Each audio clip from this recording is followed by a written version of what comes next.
Shalom. Lebih semangat lagi shalom. Puji Tuhan, kita boleh kembali datang ke rumah Tuhan pada pagi hari ini. Kita bersuka cita, amin. Kita mau lebih lagi datang kepada Tuhan. Kita bersama-sama turunkan setiap hidup kita kepada Tuhan. Kita berdoa, kita bersyukur Tuhan buat kebaikan dalam hidup kami. Kau sungguh baik bagi kami Tuhan. Sampai detik ini Tuhan, kami masih bisa menikmati anugerah-Mu karena Engkau sangat mengasihi kami. Dan hari ini Tuhan, pagi ini kami tidak mau menyanyiakan kesempatan yang sudah Tuhan berikan kepada kami. Kami mau lebih lagi datang menyembah Engkau karena Engkau yang layak dipuji dan disembah Tuhan. Kami percaya Tuhan ada di tengah-tengah kami. Dan kami mau lebih lagi menikmati hadirat-Mu di dalam nama Tuhan Yesus. Kami telah berdoa dan mengucap syukur. Amin.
kami Tuhan.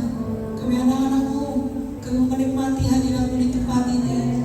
Kami percaya Tuhan ada. Tuhan hadir di tengah-tengah kami ya Bapa. Dan kami siap Tuhan memberi hidup kami sebagai persembahan yang hidup buat Engkau. Dan kami tabiskan ibadah ini jadi di dalam nama Bapa, Putra dan Roh Kudus. Mari umat Tuhan yang percaya sama-sama katakan amin. Haleluya. Haleluya. Kita bersukacita, amin. Kita siap terima sukacita surga dari Tuhan. Haleluya. Terima kasih Yesus.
maksudi.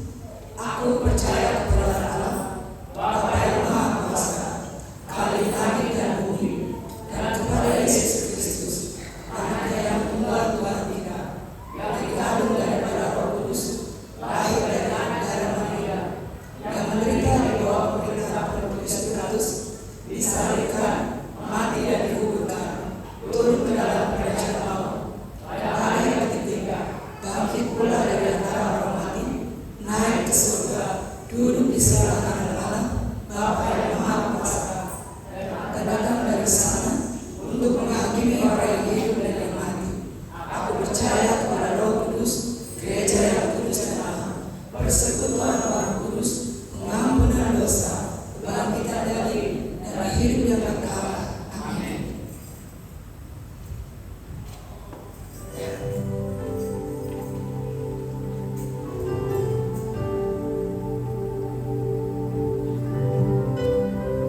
Kami mau terus ikut Engkau Tuhan.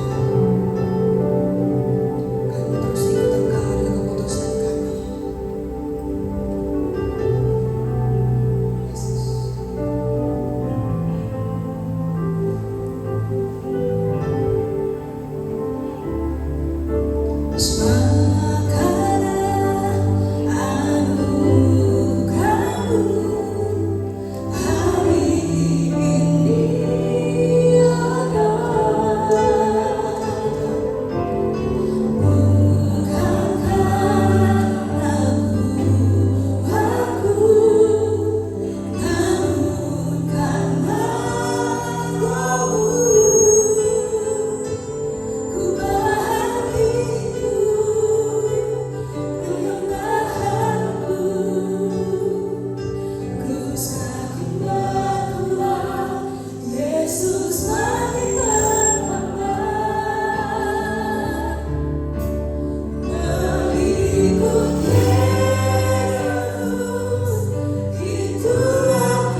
menjelang siang ini Tuhan, kami bersyukur atas anugerah-Mu bagi kami Bapa.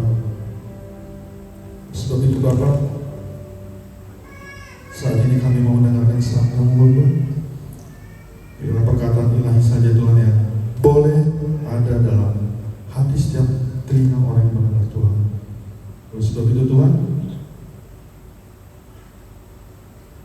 kami buka hati kami mau mendengarkan firman-Mu. Mari Tuhan yang siap mendengarkan firman Tuhan katakan amin. Silakan duduk Bapak Ibu Saudara sekalian. Siapa yang diberkati Tuhan lewat pujian penyembahan? Ya, nggak ada ya. Siapa yang diberkati? Oke, saya 2 kali terakhir ini sangat diberkati melalui tim pujian dan penyembahan di gereja kita ini. Kayaknya memang harus dibawa tim ini ke Sumatera ya, supaya di Sumatera juga diberkati Tuhan. Oke? Gimana Pak Gembala siap? Oke, terima kasih buat waktu dan kesempatan yang diberikan kepada saya buat Bapak Gembala yang walaupun orang tua saya bukannya budisme ya, tapi memang kalau Tuhan sudah menunjuk tidak bisa terlewatkan. Amin. Ya, saya mulai ada di sini itu semua karena kehendak Tuhan. Saya baru sampai kemarin, mungkin pada bingung ada lagi yang belum pulang ya. Saya sudah pulang ke Medan, tapi hari Kamis kemarin saya ke Lampung tugas sampai hari Sabtu, baru kemarin sampai di Jakarta dan besok nanti jam 5 pesawat jam 5 saya kembali ke Medan. Kalau memang Tuhan rencanakan minggu depan hari Kamis ke Bandung, jalan-jalan, bukan jalan-jalan, kerja.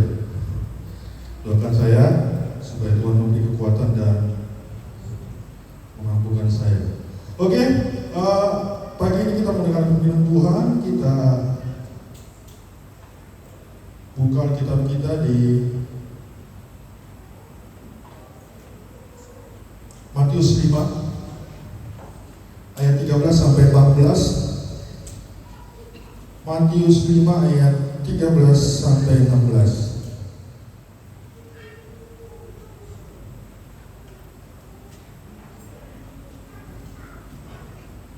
Yang sudah temukan katakan uhuy. Belum semua ya uhuy. Oke, kita baca dengan lantang ya. 1, 2, 3 ya. Kamu adalah garam dunia. Jika garam itu menjadi tawar, dengan apakah ia diasinkan?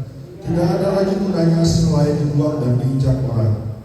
Kamu adalah terang dunia. Kota yang terletak di atas gunung tidak mungkin tersembunyi. Lagi pula orang tidak menyalakan pelita lalu meletakkannya di bawah gantang, melainkan di atas kaki dia, sehingga menerangi semua orang di dalam rumah itu. Demikian hendakmu terang bercahaya di depan orang, supaya mereka melihat perbuatanmu yang baik dan memuliakan Bapamu yang di surga.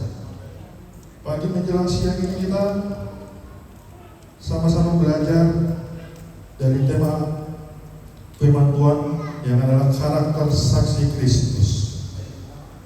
Mungkin minggu kemarin, minggu semalam ya. Kalau di Medan semalam, kalau semalam di sini kemarin. Tapi kalau orang Medan bilang minggu semalam itu bisa 2 minggu yang lalu, bahkan bisa tahun yang lalu. Minggu kemarin kita boleh sama-sama belajar Injil adalah kekuatan Allah.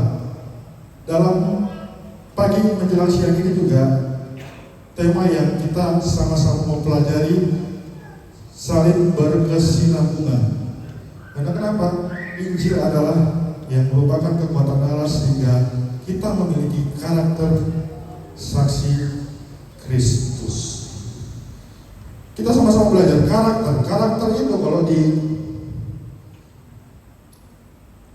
bahasa kamus besar bahasa Indonesia itu karakter sifat atau tingkah laku. Sifat atau tingkah laku. Saksi itu kalau dalam mungkin Bapak Ibu Saudara tahu yang hukum yang saksi, apalagi sekarang lagi maraknya Verdi Sambo ya, pemeriksaan saksi. Saksi itu kalau dalam istilah hukum orang yang melihat, seseorang yang melihat dan mendengar serta menyaksikan suatu kejadian. Tapi kalau di sini kita bilang karakter Kristus, saya boleh artikan bahwa jadi karakter Kristus adalah sifat tingkah laku seseorang yang melihat, mendengar seperti apa Kristus itu. Jadi menjadi saksi Kristus, kita boleh sama-sama pelajari. Yang pertama, next.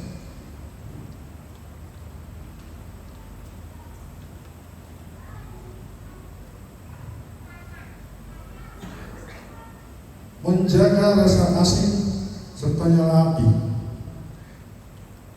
Siapa yang tahu garam? Garam. Gak ada yang tahu ya. Nanti pulang ibadah ke pasar ya, biar tahu apa itu garam. Siapa yang tahu garam? Coba katakan. Nah, itu garam. Jangan lihat tampang saya, tapi lihat firman Tuhan ya. Amin. Tampang saya memang banyak di sinari dengan matahari jadi agak silau ya. Oke, garam yang dalam pengertiannya yang adalah mungkin dalam kehidupan sehari kita ilustrasikan dalam kehidupan sehari-hari itu garam itu adalah salah satu bumbu masakan yang terpenting. Jadi kalau sayur tanpa garam itu makanya ada istilah garam itu seperti sayur tanpa garam. Kenapa? Karena garam itu merupakan bagian penting dalam sebuah masakan, garam. Nah, di sini kita pelajari bahwa rasa asin dalam garam dapat mempengaruhi sebuah masakan sehingga garam merupakan kebutuhan yang dibutuhkan oleh manusia yang mau makan. Tapi lihat kalau memang udah sakit apa? Sakit darah tinggi apa? Darah tinggi. Darah tinggi itu apa yang boleh makan garam? Yang makan garamnya dikit. Hah? Darah tinggi ya Pak? Darah tinggi. Nah, kalau kita diingatkan Tuhan untuk menjadi garam, berarti kita harus berbeda dengan orang yang tidak mengenal Kristus. Yang tidak mengenal Kristus. Bedanya kita di sini ya, karakternya garam itu kan gimana? Asin itu cuma dikeluarkan sama garam. Tapi kalau manis atau apapun bisa kita campur adukkan. Tapi kalau garam cuma memberikan rasa asin. Kita mau manis bisa kasih gula atau tebu. Tapi kalau garam itu cuma ya garam aja. Makanya di sini kita pelajari bahwa garam itu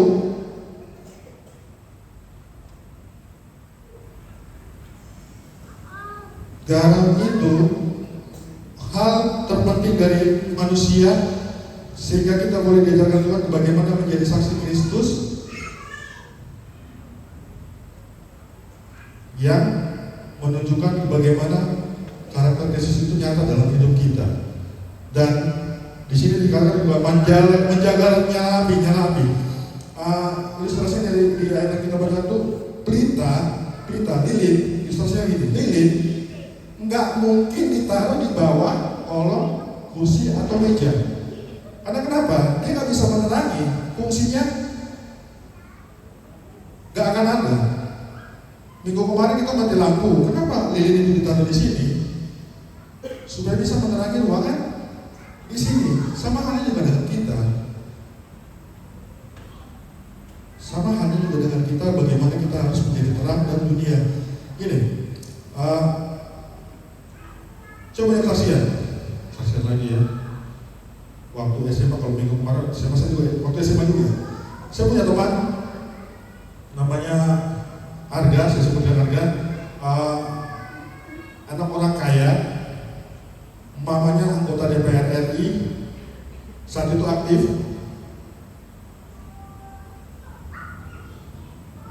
Pemakai narkoba,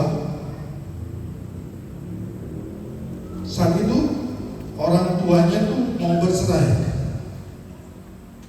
Jadi satu waktu teman saya ini mau bunuh diri. Saat dia mau bunuh diri, nggak tahu. Memang kalau sudah Tuhan taruh kita, itu pasti ada maksud Tuhan. Makanya waktu saat itu saya nggak tahu kenapa. Saya mau ketemu dia, nggak tahu. Saya ketemu dia, pulang sekolah nggak tahu. Saya tiba-tiba nyamperin dia. Saya nyamperin dia, dia nggak nangis. Dia cuma saat itu nggak tahu kenapa dia bilang, gue mau bunuh diri, gue benci hidup gue, bokap nyokap cerai. Saya bilang gini, lalu kan enak, semua keberadaan lo ada. Lo mau beli ini, lo punya mobil yang bisa terbaru, itu gak ada gunanya, memang. Dia gak nangis, dia mencoba tapi sampai satu perkara saya bilang gini, ya, bahasa bohong, ketahuilah bahwa Allah sedang bekerja pada Anda. Enggak, saya bilang gini, ya, lu tau gak? Kalau hidup lu tuh banyak yang nyayangin, termasuk orang tua lu. Sayang apanya? Gue jadi biarin begini, gini. Tetap saya bilang gini, Tuhan tahu kenapa lu ditaruh di sini. Nah, poinnya di sini. Saat dia bilang gitu, saya gak doakan, karena dia kan berdoa nanti kalau saya bilang doa terlalu rohani. Tapi itu, saya pulang di situ saya berdoa, benar nggak ya yang saya bilang ya? Tapi itu spontanitas saja. Mungkin Roh Kudus mengingatkan sama saya, ya udah perkatakan itu gitu. Sehingga, ya puji Tuhan poinnya di sini. Bahwa dengan apa yang tersampaikan ketika dia pada saat itu, puji Tuhan sampai sekarang keluarganya rukun, dia sudah menikah, dia punya anak. Jadi kalau saya ketemu tuh dibilang Pak Pendeta gitu. Nah, karena saya nggak pernah, terus terang saya waktu sekolah tuh nggak pernah bilang bertobatlah karena enggak. Ya saya rutinitas saya kesadaran sebagai seorang anak sekolah. Cuman kalau dulu kan orang tua saya, bapak mama, Pak Gembala itu mendidik supaya jangan pernah meninggalkan ibadah atau pelayanan. Maka itu tuh saya lakukan. Tapi nggak tahu, saya omongan waktu saya pernah ketemu setelah dia sudah dibahari Tuhan, dia bilang kayak gini, kok aneh ya, lo gak pernah ngomong firman Tuhan apa-apa sama gue di keseharian lo, tapi kenapa ya? Yang gue lihat di lo tuh lo memberkati banget, baik. Ya biasa lah kan teman-teman. Nah, itu poinnya di sini bahwa kita harus menjadi garam dan terang dunia. Nggak menjadi garam dan terang dunia itu nggak harus ada di atasnya, tidak. Menjadi garam dan terang dunia itu nggak harus ada di atas ini. Menjadi garam dan terang dunia itu bukan harus memperkatakan hal-hal firman Tuhan. Karena kenapa? Akhir-akhir ini kita sangat anti dengan perkataan firman Tuhan. Tapi lebih realistis, lebih kena kalau memang strategi kita tuh bilang gini, strategi kita lakukan tuh, ya lakukan aja seperti karakter Kristus seperti apa. Maka kita harus menjaga rasa asin yang artinya menjadi garam dan nyala api yang artinya terang bagi dunia. Nah, next. Rasa asin dan nyala api dalam bagian ini dimaksudkan Tuhan untuk menggambarkan betapa berpengaruhnya kita atas dunia ini. Itu tadi saya bilang tadi kan, rasa asin itu dapat mempengaruhi semua masakan. Nyala api dari pelita itu bisa menerangi satu ruangan. Itu sebabnya menjadi garam dan pelita yang diletakkan di atas. Kenapa di atas? Ilustrasinya kan kenapa? Supaya nampak karakter Kristus itu seperti apa. Kenapa duduk di atas? Ya karena harus kelihatan. Kenapa menjadi garam? Karena harus dirasakan. Kita nggak tahu rasa asin kalau nggak kita rasakan. Kita nggak tahu kita diterangi kalau nggak ada nyala pelita. Paham ya?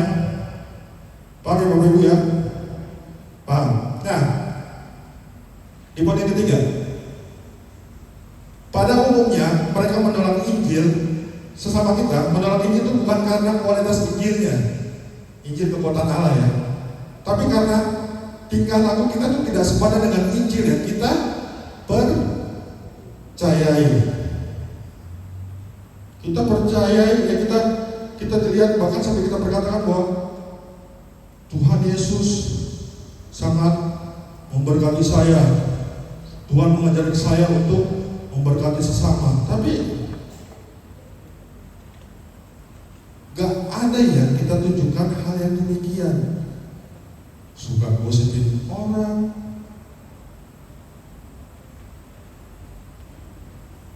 suka jelek-jelekin orang, suka ngomongin gembala, suka ngomongin pelayan Tuhan. Ya kenapa ya kalau di WL banyak banget gayanya? Ya kenapa ya kalau dia main drum banyak banget gayanya? Ya kenapa ya kalau dia main keyboard gak pernah senyum?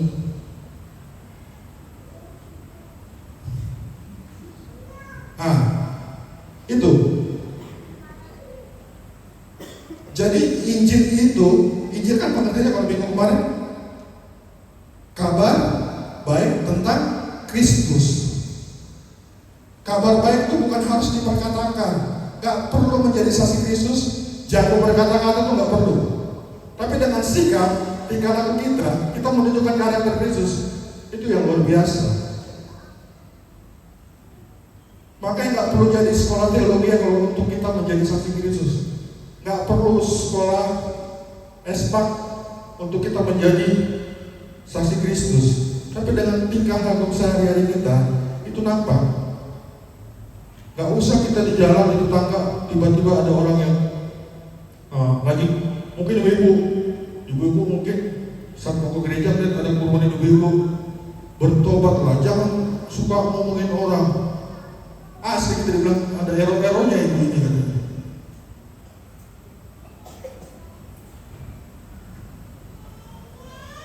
Paham ya? Paham? Jadi kita harus tunjukkan kualitas kita. Kita harus tunjukkan kelakuan kita seperti yang Injil atau kekuatan Allah yang kita percayai. Yang kedua,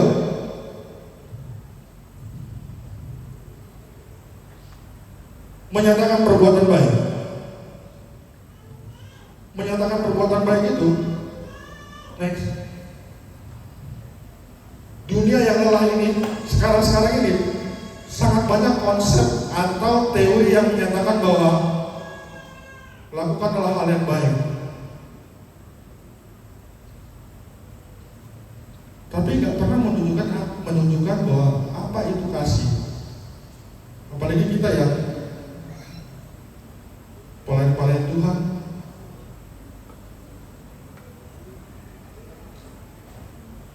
Mungkin kalau tiap minggu atau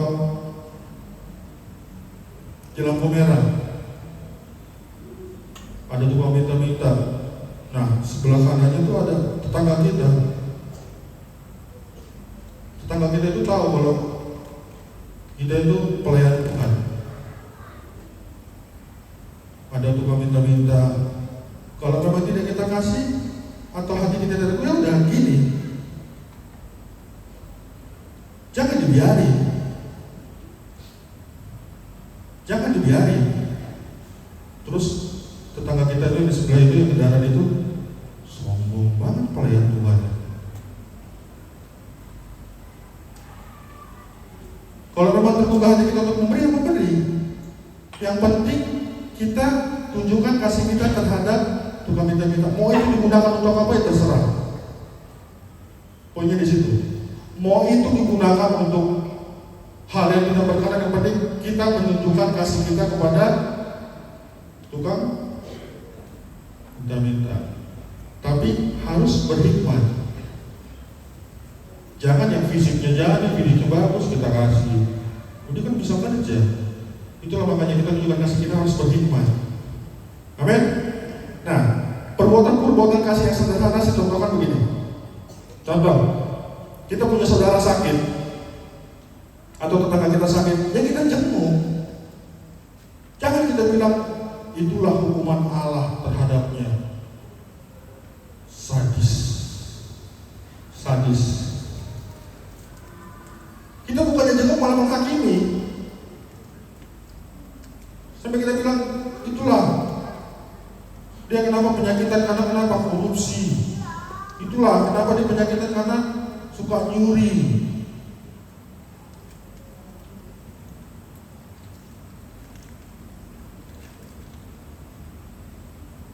Apa yang mau kita tunjukkan? Kasih Tuhan itu, karakter Yesus itu. Dengan menunjukkan kasih itu, kalau kayak gitu karakter kita. Contoh lagi, pemuda-pemudi atau remaja yang mungkin aktif atau terlibat di pelayanan di sini. Berantem sama adik,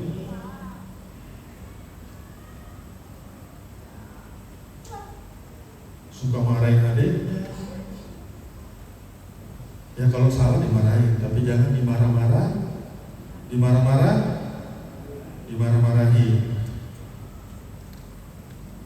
Tuhan membolehkan kok marah, tapi Tuhan melarang marah.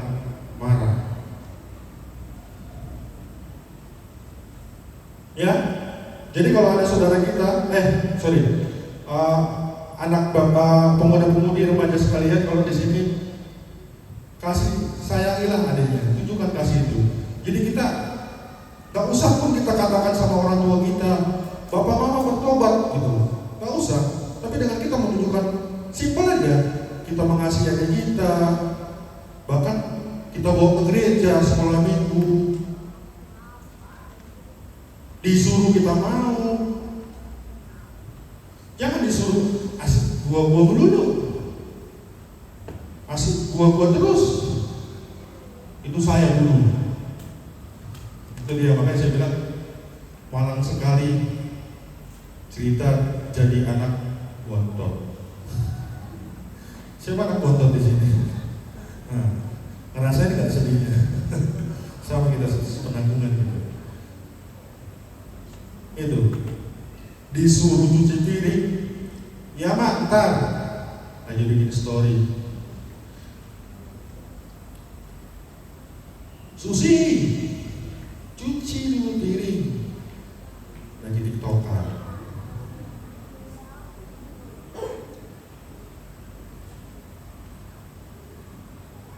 Bagaimana kita tunjukkan kasih terhadap orang tua kita? Kita mau beritakan. Kalau memang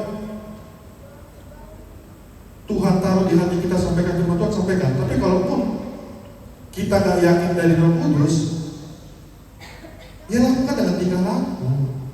Kalau disuruh cuci piring, kita harus lakukan saat itu juga. Cuci mana pemudi, remaja. Kalau disuruh cuci piring harus lakukan saat itu juga. Cuci piring. Bahkan kalau yang perempuan tuh pakaiannya dicuci sama mamanya.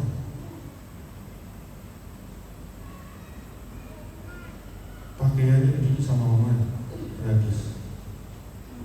Alasan, "Ma, sibuk pelayanan. Ma mau ke gereja pelayanan." Ketahuilah, yang kita lakukan itu tidak menunjukkan karakter Yesus. Enggak, saya bisa yakin itu. Hal yang penting itu bukan sebuah pelayanan, tapi prioritas pelayanan itu bukan prioritas. Saya katakan, pelayanan itu bukan prioritas. Tapi prioritaskan tanggung jawab pertama, ya udah di mana? Di keluarga. Kalau sudah kita lakukan, makanya kayak gimana manajemennya para pelayan-pelayan Tuhan manage segini. Kalau kita mau melayani, udah kerjakan pekerjaan rumah. Ya, pemuda-pemudi ya, kalau pelayanan, kerjakan pekerjaan rumah supaya jangan jadi batu sangkut sama bapak sama mamanya. Ini dijadikan tameng. Misalnya ada piring kotor, dilihat, mama saya ada latihan di gereja. Apalagi nanti mau bilang Natal ini latihan sibuk. Lihat piring udah setumpuk, maaf cakap adanya udah ingus-ingusan, juga atau adanya belum mandi.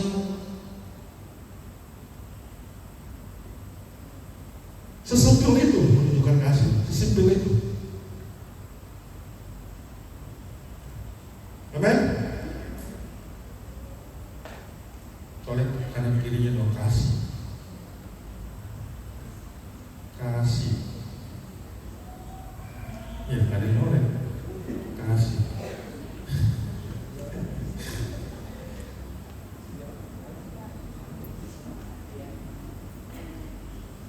Yang ketiga,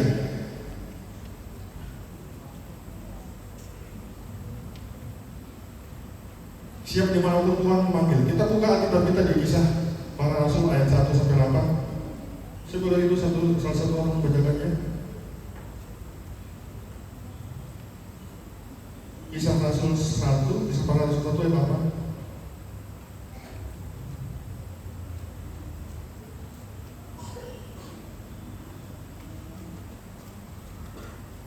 Ya, salah seorang yang ingin membacakannya.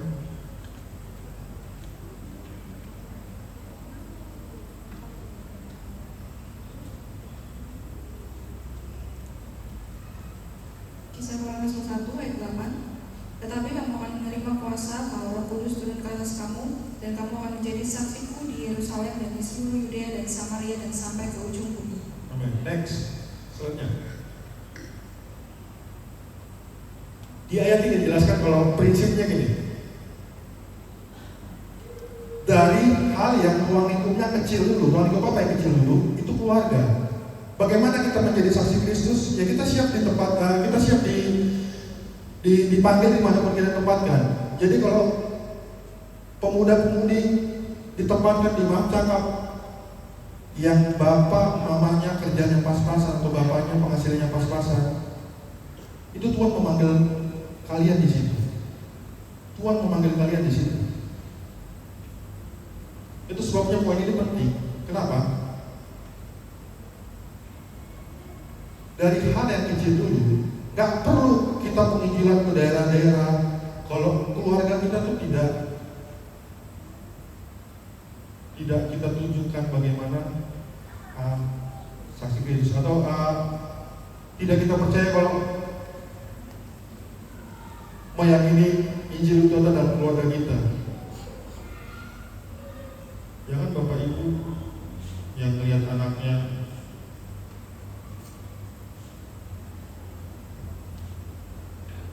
makan coklat dilarang, tapi mamanya makan coklat.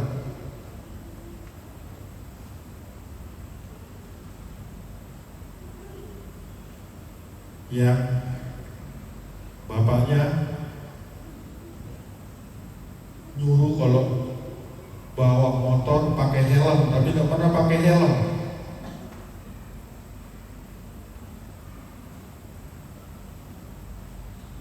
Yang mamanya nyuruh kalau ke gereja pakai sepatu, anak perempuannya, tapi kalau datang ke gereja pakai sendal jepit. Sesimpel itu, saya bilang lagi, sesimpel itu kita lakukan. Kalau keluarga kita sudah apa ya, sudah kita selamatkan, ya udah baru waktunya untuk keluar. Makanya di sini Tuhan kata, tetapi kamu akan berkuasa kalau Roh Kudus turun ke atas kamu, dan kamu akan menjadi saksiku di Yerusalem dan di seluruh Yudea dan Samaria sampai ke ujung bumi. Maksudnya gini, Yerusalem itu keluarga, ujung bumi ya udah di luar.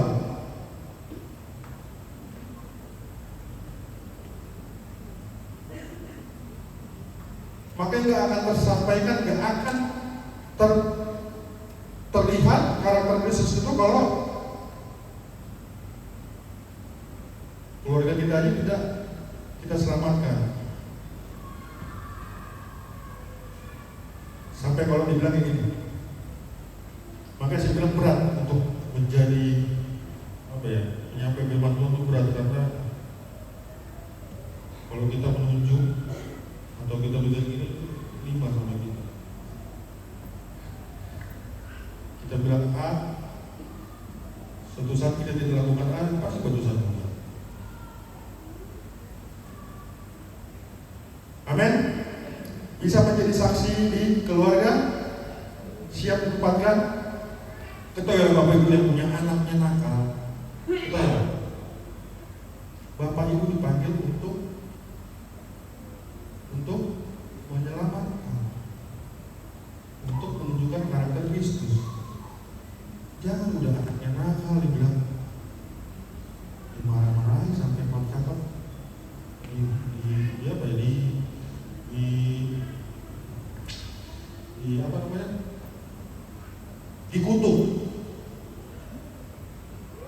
Ya anak-anak kan tunjukkan kasih itu seperti apa, tunjukkan karakter itu seperti apa.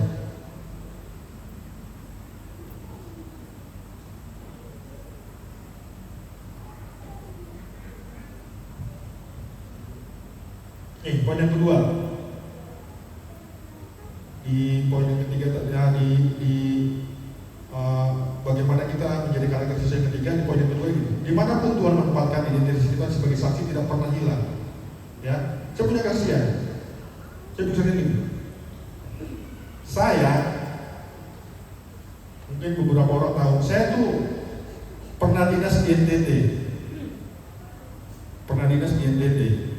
Memang kalau kulit warna kulit sama, muka juga sama. Ya, di NTT, tepatnya di Larang-Tuka. Itu di situ mistik sangat tinggi. Bapak mama mau Pak Gembala dan Ibu Gembala pernah ke sana, itu mistiknya sangat tinggi. Bahkan sampai dibuat festival. Kalau di sana kalau dukun-dukun itu namanya Swangi. Kalau di sini dukun, di sana namanya Swangi. Sampai ada festivalnya.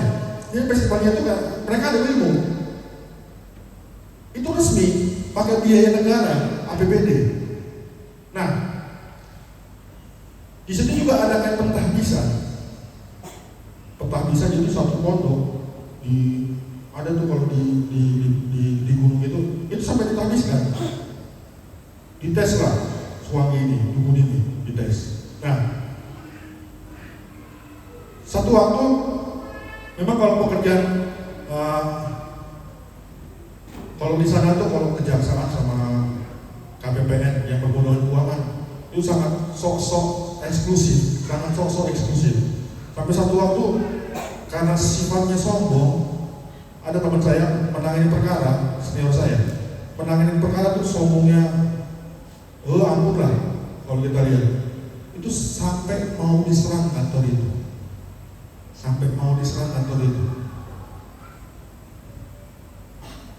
Karena saya tahu cerita itu, saya coba-coba mendekati. Makanya kalau di sana tuh, saya pasti ada momen tuh dimana kalau dulu saya kontrak di sana pakai baju, pakai jaket, pakai seragam tuh pasti saya sapa itu kalau lewat, mama, bapak gitu atau kakak. Itu karena kebetulan yang mau nyerang kantor kami itu dekat dari rumah. Karena dibilang di situ ada Bapak Emil, nggak jadi. Saya nggak pernah bilang, saya nggak pernah perkatakan dulu, bertobatlah, jangan ikuti hal-hal mistik, nggak.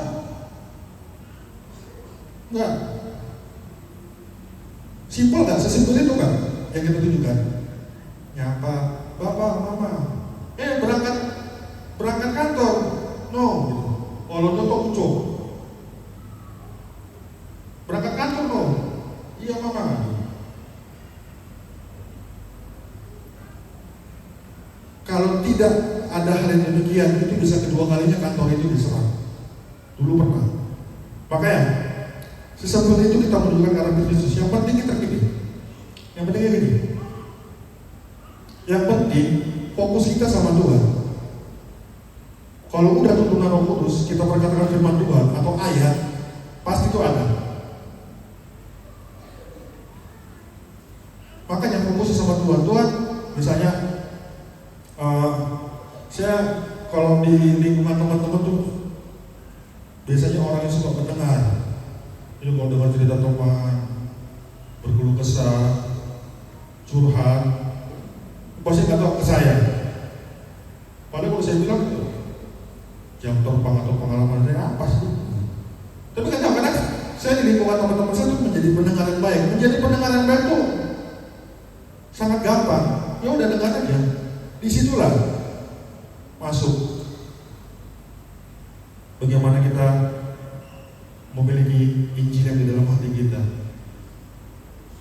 Kalau memang tidak tahu ayatnya, bilang aja, Tuhan mengasihi engkau, Tuhan mengasihi bapak, Tuhan mengasihi ibu. Yang misalnya berantem atau perekonomian, ya kalau memang mungkin gini ya, ibu-ibu mungkin sering ada dengar cerita kalau sama kawan-kawannya ibu-ibu juga, Apa yang beras ini mahal? Kita tahu dia susah, kita tahu dia lagi kritis lah kita bilang perekonomiannya. Dia bantu. Gak harus kita ngasih berbesar-besar atau berboni-boni beras itu, enggak. Yang mampu kita berikan gitu. Makanya kalau mau melakukan itu berdoa, Tuhan, saya terbuka hati saya untuk memberkati ibu ini. Ya udah. Saya terkesan dengan istri saya. Dulu waktu baru-baru menikah tuh kami, dia tuh kalau saya kan kadang-kadang kalau memberkati itu agak ekstrim gitu. Kalau udah kasih gitu, mau besar atau kecil kasih. Sampai dulu awal-awal kadang-kadang jadi perdebatan, bukan berantem, perdebatan. Kamu tuh ngasih banyak sama orang, tapi kamu sendiri susah. Ya nggak tahu, karena mungkin Tuhan menunjukkan bagaimana kasih itu dan mengasihi itu dan memberkati itu sampai sekarang tuh lebih ekstrim dari saya, Kadang yang gajinya tuh dikasih, dipinjemin, lebih ekstrim dari saya.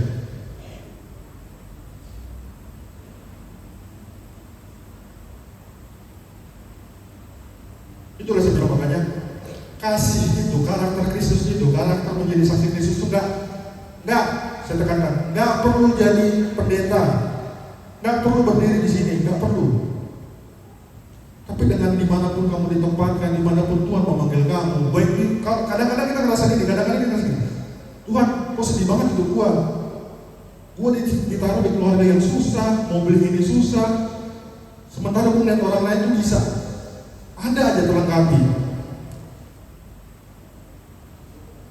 Ini dia, kalau Bapak Ibu Saudara ingat kemarin saya katakan, kadang-kadang tuh masalah yang kita hadapi atau kesusahan yang kita hadapi, yang kita rasakan orang nggak tahu, tapi kenapa? Kita jadi berkat. Siapa yang ingat minggu kemarin saya bilang ini? Di SPJ kami di sana namanya ke-12, opung sakit. Ini nggak tahu kenapa dia ditempatkan di SPJ kami. Karena kenapa? Semenjak dia sakit, itu kalau hujan badai sekalipun, bayangkan datang sampai yang pakai sepeda motor itu jauh-jauh datang. Ya itu, kadang-kadang kita bilang Tuhan menderitakan hidup saya, Tuhan sakit saya begini, itu berkat. Ekstrim ya, itu berkat. Tuhan saya nggak bisa bayar uang sekolah, Tuhan saya nggak bisa bayar kontrakan, itu berkat. Tuhan pasti jawab itu. Tuhan pasti jawab itu.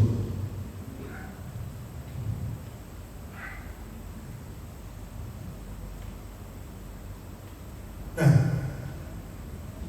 banyak orang diberkati di luar sana, yang kaya raya, yang bisa tiap minggu ke luar negeri, yang bisa beli mobil terbaru atau iPhone seri terbaru, bahkan belum ada pun sudah punya iPhone 17 gitu kan. Nah, bedanya kita dengan mereka, kalau mereka diberkati, udah diberkati, mereka nikmati. Tapi kalau kita menjadi saksi Kristus, kita diberkati untuk memberkati. Orang di luar sana pun diberkati banyak yang kayaknya melimpah, tapi ya udah mereka habiskan untuk menikmati mereka sendiri. Bedanya kita, kalau kita diberkati itu untuk memberkati. Berkat bukan bicara uang ya, berkat bukan bicara uang. Saya bilang tadi, penyakit pun berkat buat kita. Penyakit pun berkat buat kita. Jangan anggap kesusahan yang kita hadapi sekarang itu sebuah musibah. Makanya, ubah pola pikir kita tuh, Tuhan, terima kasih buat sakit penyakit yang saya hadapi, kesusahan yang saya hadapi. Biarlah apa yang saya alami, nama dipermuliakan. Kita gak akan tahu. Mungkin besok Pak Gembala datang, tiba-tiba gak tahu tergugah hatinya. Saya ikutin jejak pria kalau udah memberkati orang tuh ekstrim.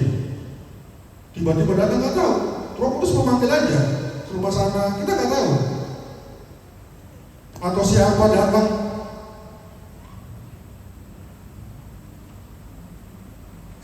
ini kenapa? Saya melihat dengan mata kepala saya sendiri, istri saya.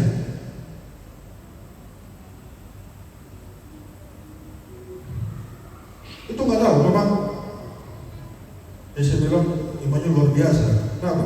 Kalau ada yang sakit atau dimanapun, dia tergerak aja. Tiba-tiba gitu.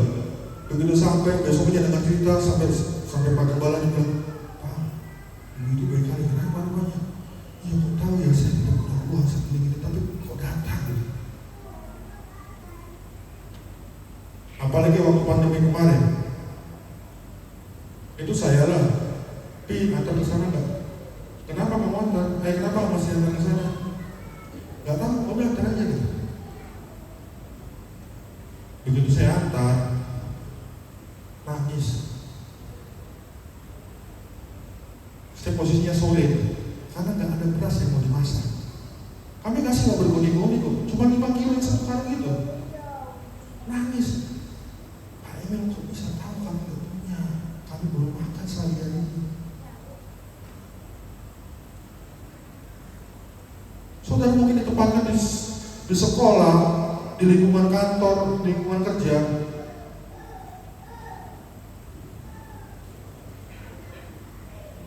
Yang ada bilang, Tuhan gajinya kecil.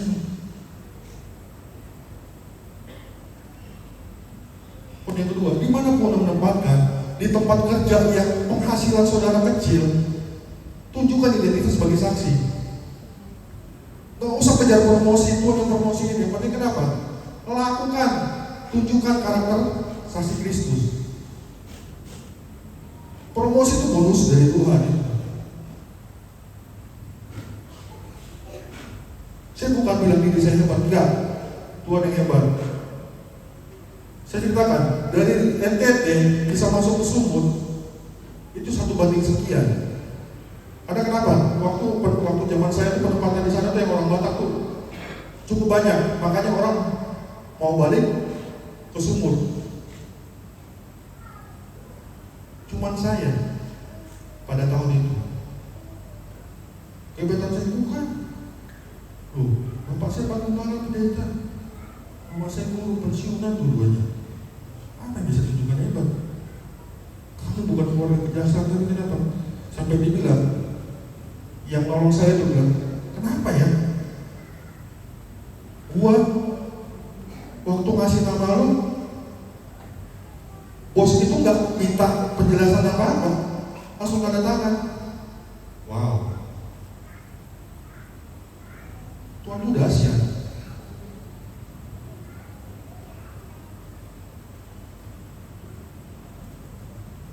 Saudara, dengar sekali lagi. Saudara diletakkan atau dipanggil Tuhan dimanapun saudara, tunjukkan karakter Kristus.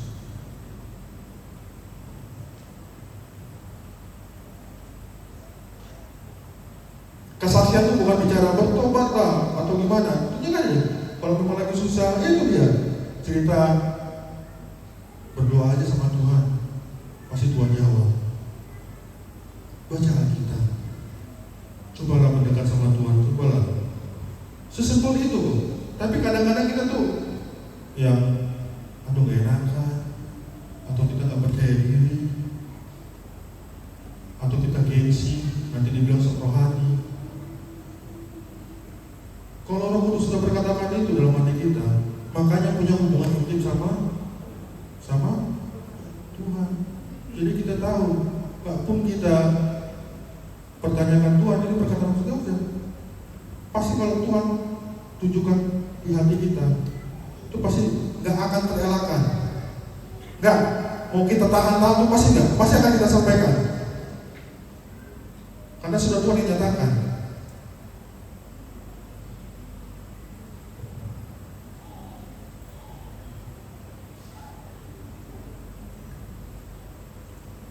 Amin? Amin? Siap menjadi saksi Kristus?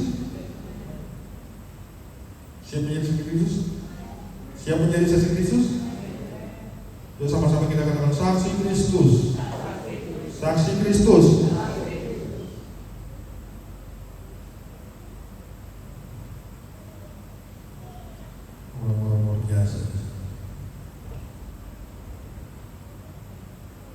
Ya, kita pakai berdiri.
Kami gak minta apa ya dari jalan keluar dari masalah kami Tuhan.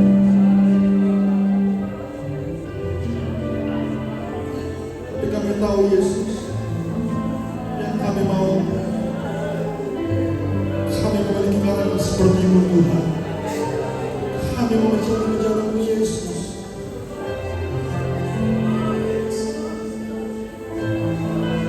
Kami mau mulai dari hidup kami Tuhan.